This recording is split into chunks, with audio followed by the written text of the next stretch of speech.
All right, here we are, ladies and gentlemen. The infamous Roy J. White.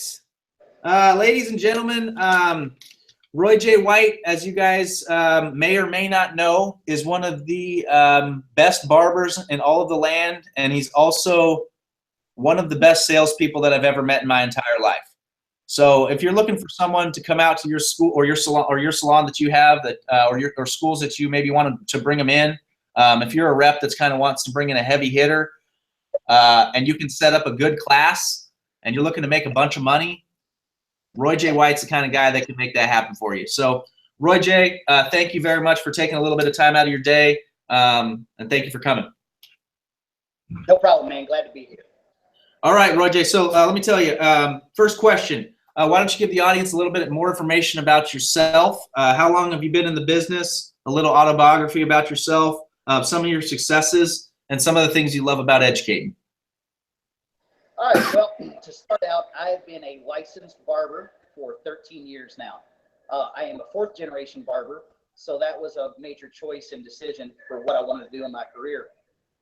And I came out from being a paramedic. So when I was in the paramedicine field, I realized that that wasn't what I wanted to do. However, I didn't see any of my family making money in the hair business. So it's quite a challenge for me to jump into something like that. Other than that, I went right out of school, opened up a barber shop with my dead grandfather's barber's license. Had a guy from down the street pose as my grandfather. Hopefully this isn't anything legal, so I won't get in trouble for that. Nope. So I went to work and I worked in my own place as an entrepreneur for 7 years. The problem was I didn't have anyone to teach me the industry. So not learning the industry, my biggest challenges were learning new techniques, learning business, the things that we don't always learn, just standing behind the chair and cutting hair.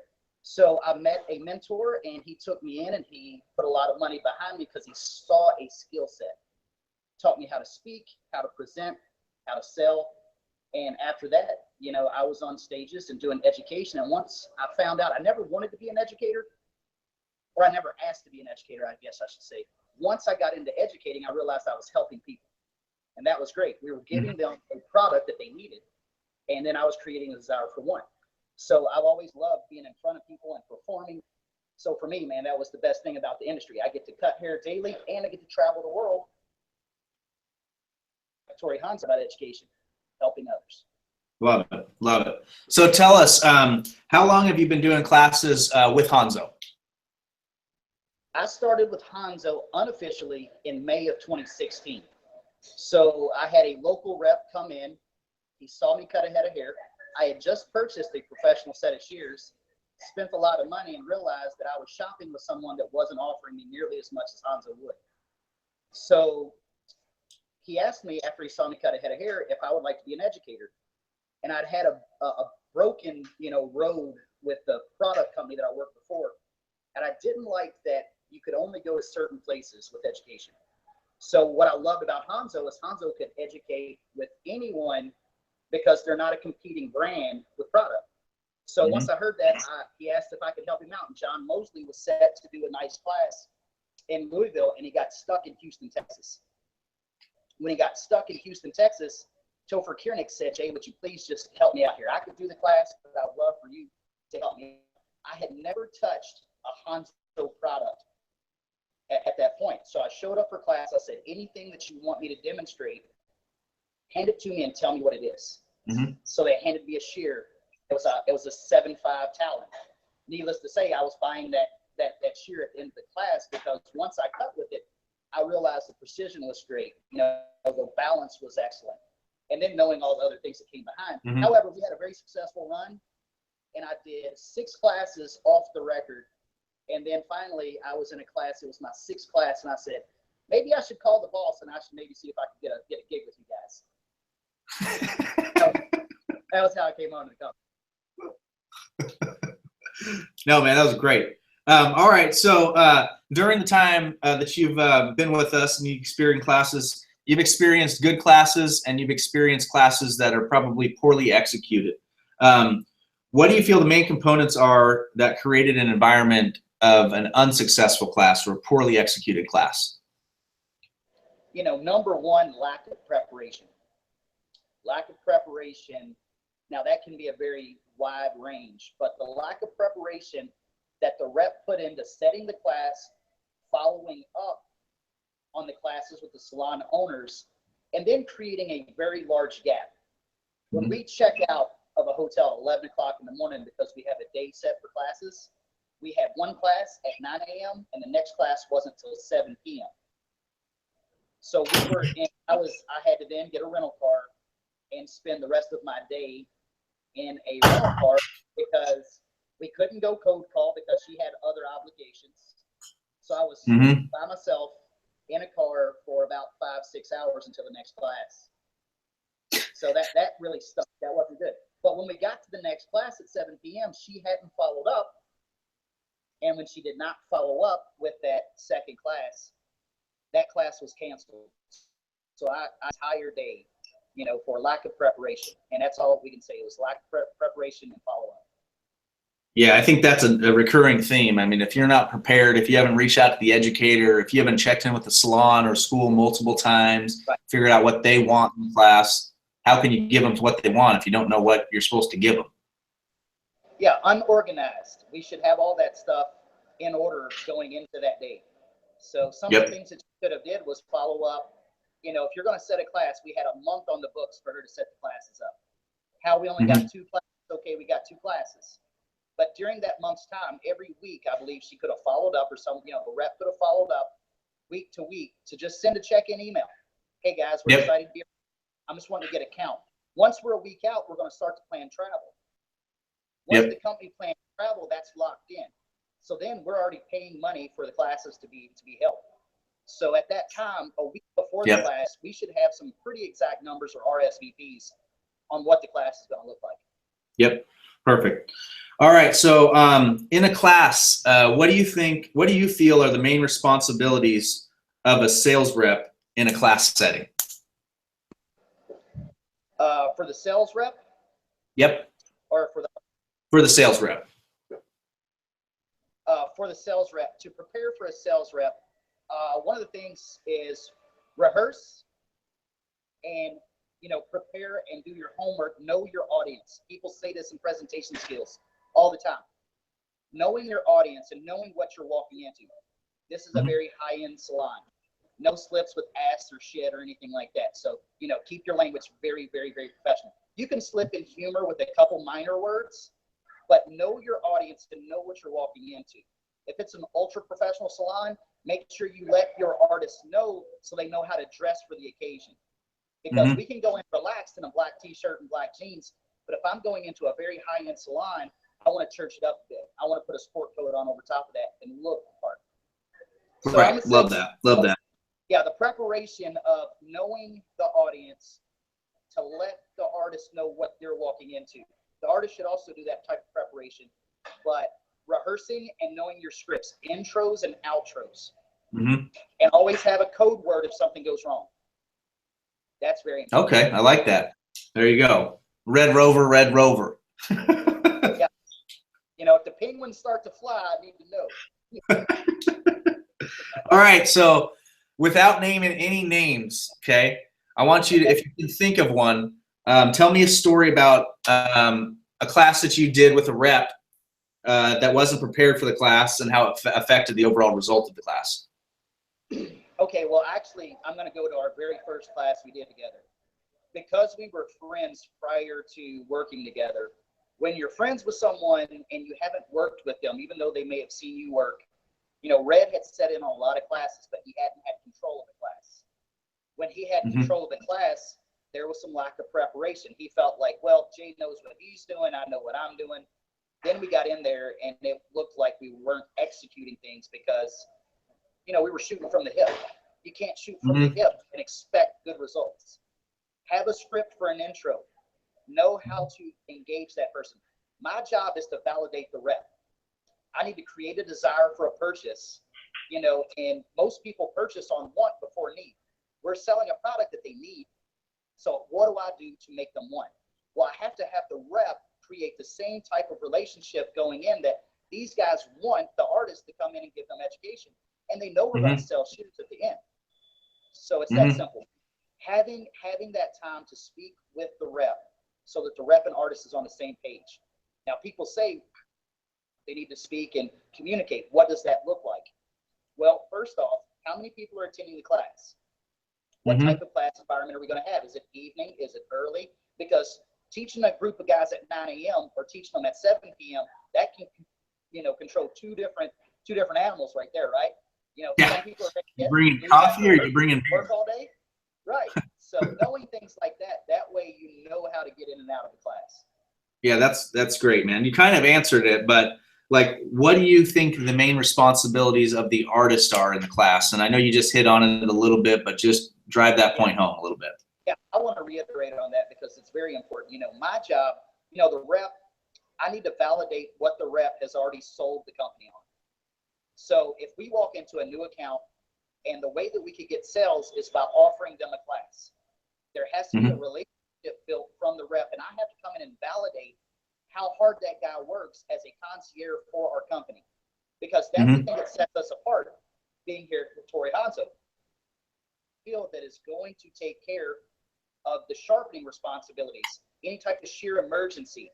Knowing that and having a relationship, though, even if it's a new account, you have to know that this person has created some type of rapport. That way, when we come in, I can validate his hard work in the field.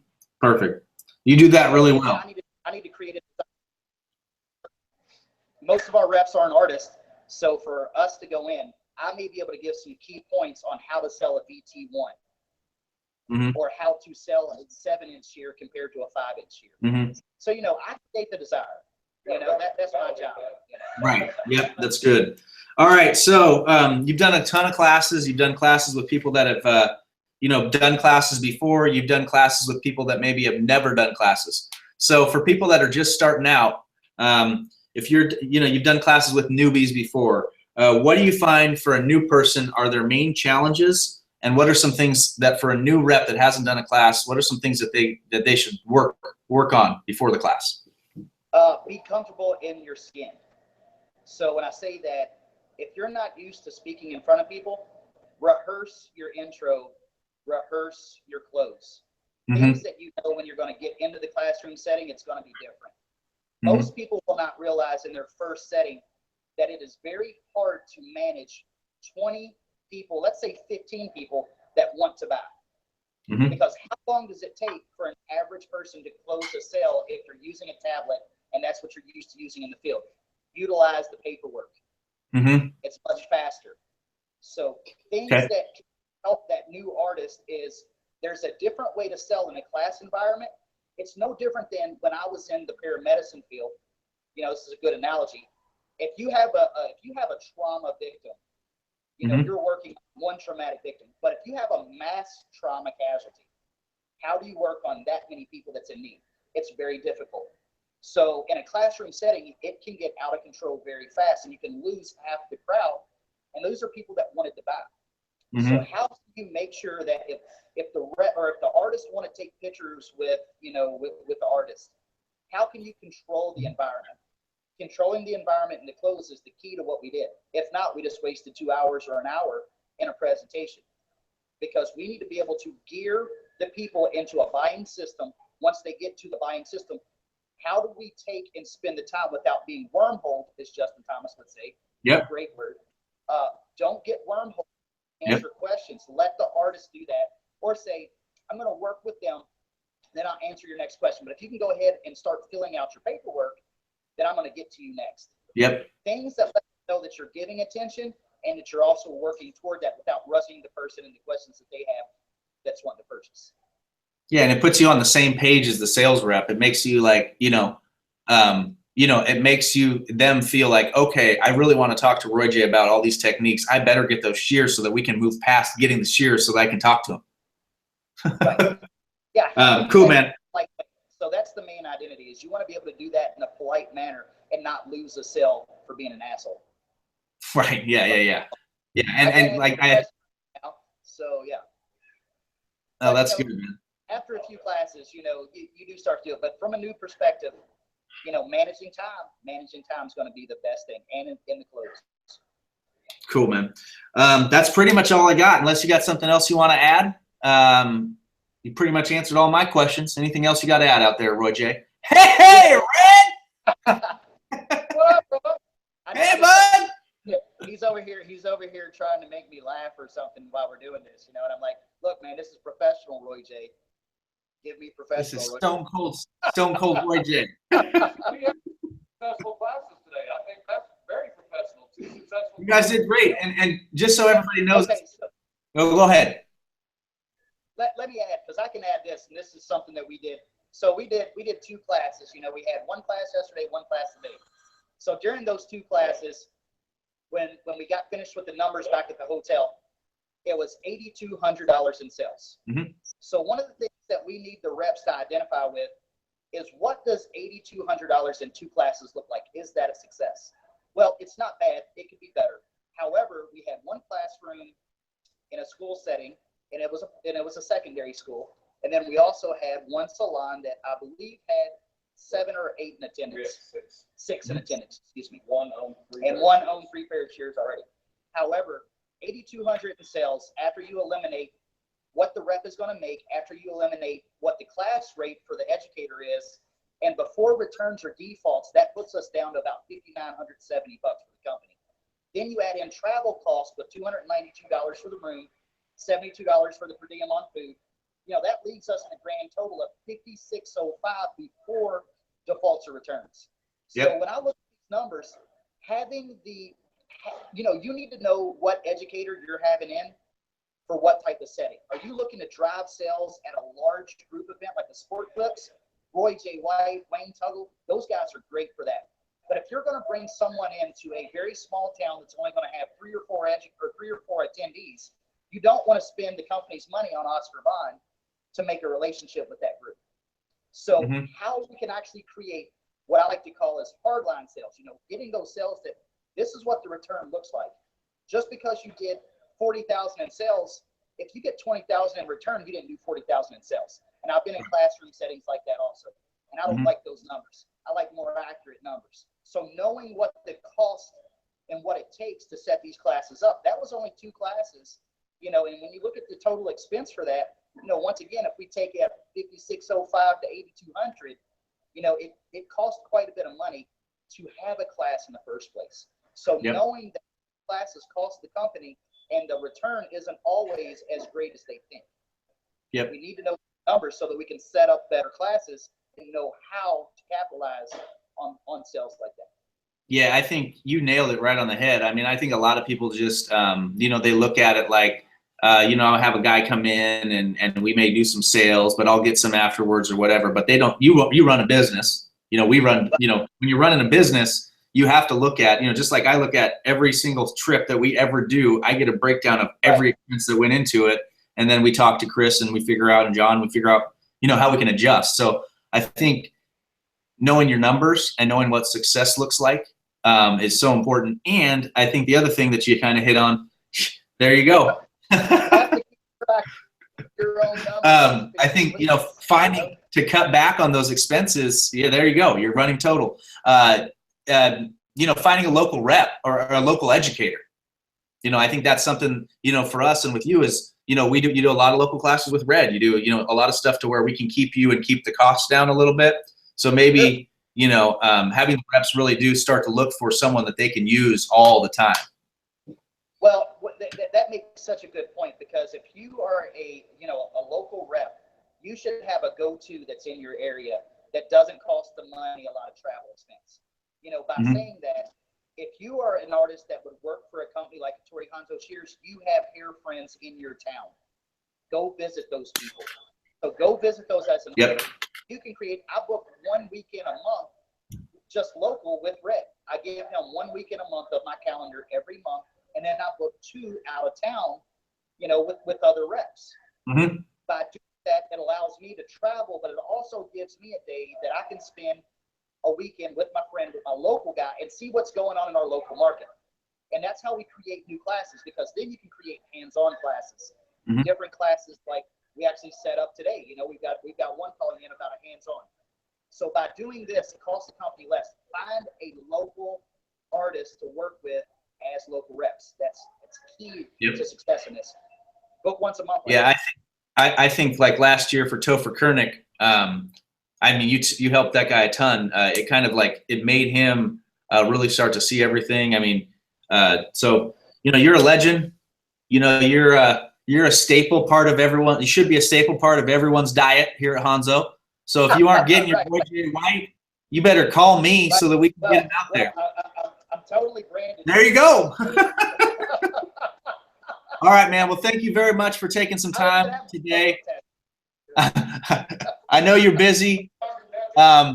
Give Red a little shot of whiskey to cool that guy off. It looks like he's running hot today. But I love you guys. Right. Peace.